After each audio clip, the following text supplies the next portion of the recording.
So after 3 a.m., will you commit to be a little more specific and not tweet after 3 a.m.? But I mean, it is important that, you know, I mean, if I were to say, yes, you can influence me, that would be wrong.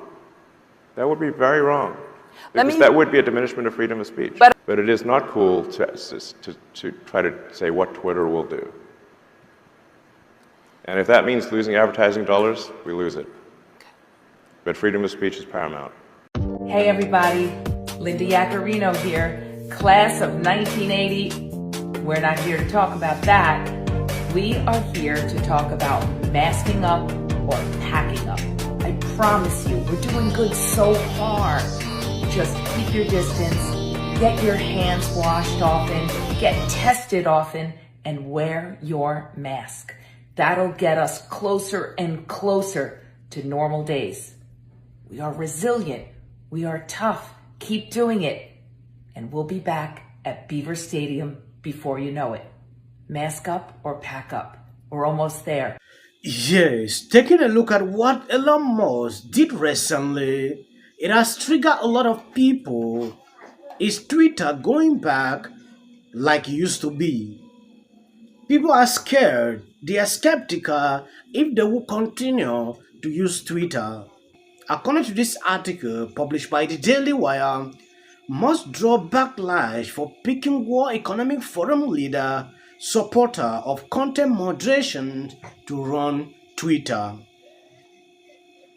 What I have seen on Twitter recently, I can't explain. Going down with the article, Elon Musk selected advertising executive Linda to replace him as chief executive officer of Twitter, drawing concern as users on the platform notice her connection to the World Economic Forum and her endorsement of content moderation. Linda, who departed from MSNBC Universal this week after serving as the company chair of global advertising and partnership for more than a decade, was confirmed as a new chief executive of Twitter on Friday. Musk remarked that she will focus primarily on business operations while he directs his attention toward product design and technology. Immediately started happening was that under the leadership of Brian Roberts and Jeff Shell, Comcast set up a fund to the value of $100 million to fight social justice and equality. And obviously supporting many, many important groups. But it really made a very public statement that we're going to put our money where our mouth is. We're not going anywhere. And it inspired action across every corner of our company. Because what it also did was made leadership of our company accountable. This lady recently had an interview with Elon Musk where she made a joke about this, that she could run the platform. I don't know if you saw that clip. Take a look at this. You've got a massive platform. You have a vision that is a spectrum of just daily open source conversation. And they can conduct their lives, their business, their commerce, whatever they can do on your platform. That's a pretty big vision. But in the middle should be advertising opportunity. That sounds like a great opportunity. I can talk about my brand, I can get my customers to communicate, and then they could also buy stuff. That sounds pretty good, right? You'll be able to buy things just directly on Twitter. One click, boom, done. But they need to feel that there is an opportunity for them to influence what you're building, that vision. What we're doing here, whether it's me trying to push and prod you on your tweets. For example, you've said you probably shouldn't tweet after 3 a.m. Well, I've got myself probably good advice for all of us. I've gotten myself into trouble a few times. I'm very aware of those. So after 3 a.m., you travel all over the world. Lord knows how you handle time zones in space. Will you commit to be a little more specific and not tweet after 3 a.m.? People in this room would like to see that. We'll make them feel more confident. I will aspire to tweet less after 3 a.m. But I mean, it is important that, I mean, if I were to say, yes, you can influence me, that would be wrong. That would be very wrong. Because that would be a diminishment of freedom of speech. But I want to be specific about influencing.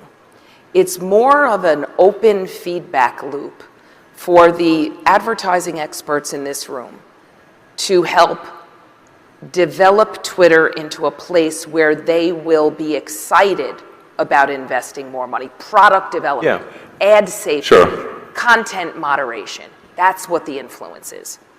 Yeah, I think it's totally cool to say that you want to have your advertising appear in certain places in Twitter and not in other places. But it is not cool to try to say what Twitter will do. And if that means losing advertising dollars, we lose it.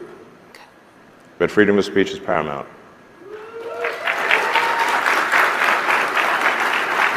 So, Twitter 1.0 had a very well-populated, much-loved influence council. I think we need to change the name. Elon does not want to be influenced.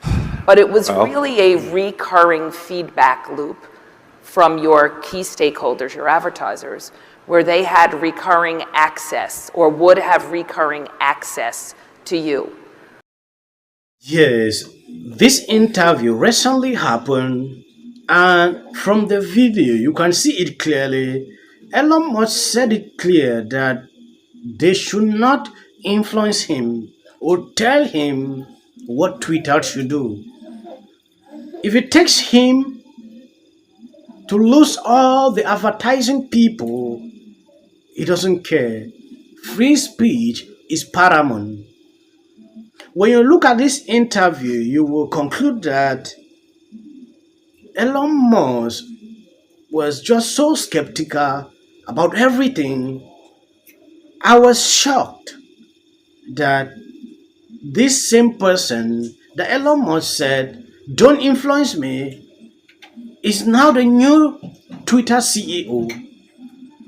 I understand way back when I was in school that when you see a company picking up a woman to be the head, it is either the company has fallen.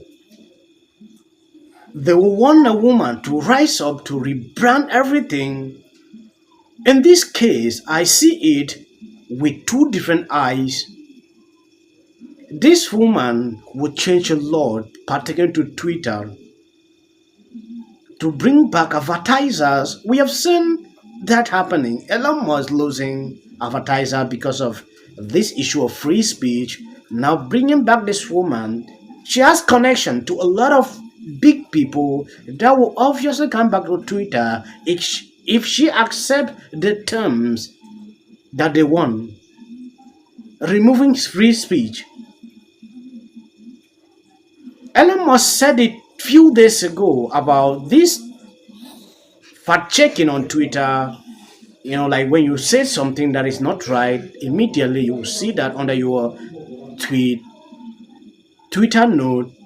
If they implement that, I think I will be comfortable. Yeah, banning accounts, shadow banning, doing that. If it comes back to Twitter, a lot of people will leave. There are people that have not been on Twitter for years. When he took over, we saw them coming back, while some Libras were leaving. I don't know if some will come back after this woman arriving. It is actually a call for concern. Let's wait. I don't want to judge her. Let's see her ruling, what she will do on Twitter before we can say a lot. As of now, my eyes are open. Yours should also be open.